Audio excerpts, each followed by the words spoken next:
De la transition à la normalité constitutionnelle, le passage est nourri par des ambitions contenues dans un programme pour remettre le Tchad sur les rails. Le programme politique porté par le président élu se chiffre en 12 chantiers et 100 actions. Plus que des promesses, les engagements du chef de l'État couvrent tous les secteurs.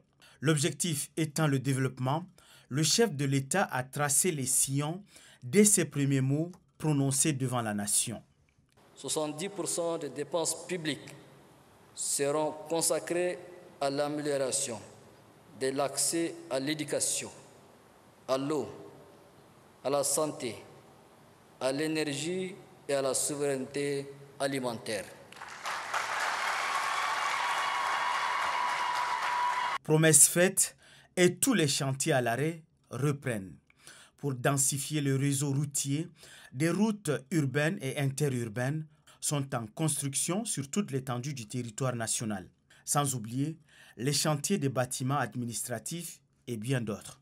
Souvent combatif, le chef de l'État n'a aucunement rechigné face à l'épineuse question de l'accès à l'eau et à l'énergie. C'est le 7e chantier de son programme politique. Pour donner corps à ce discours, des chantiers tout azimuts ont été lancés. On en veut pour preuve la construction des centrales solaires tant en Djamena et à l'intérieur du pays pour appuyer les productions de la SNE et de la STE. Concernant l'éducation et la formation, le couple qui casse la tête, tiraillé par la baisse des niveaux. Mais le chef de l'État, conscient des défis, propose un éventail de corrections. C'est le chantier 4 de ce programme. Je m'engage à transformer notre système éducatif en un modèle de référence, un système qui prépare notre jeunesse à relever les défis de demain et à participer activement à l'édification d'un pays au rendez-vous du progrès.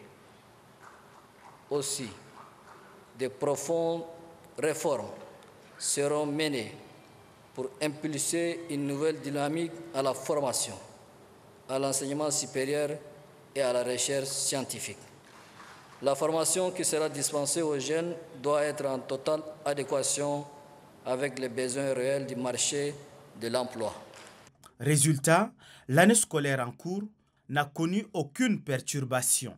Quant à la santé, le chantier 8 du mandat jupitérien du chef de l'État a défini avec audace la place que joue la santé.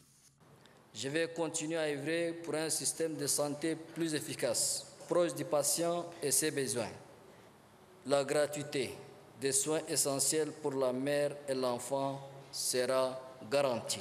La construction des hôpitaux et des centres de santé sera poursuivie avec l'objectif d'un hôpital de district par département. Notre réseau de soins primaires sera renforcé pour qu'il devienne le pilier d'un système de santé préventif, réactif et au service des citoyens.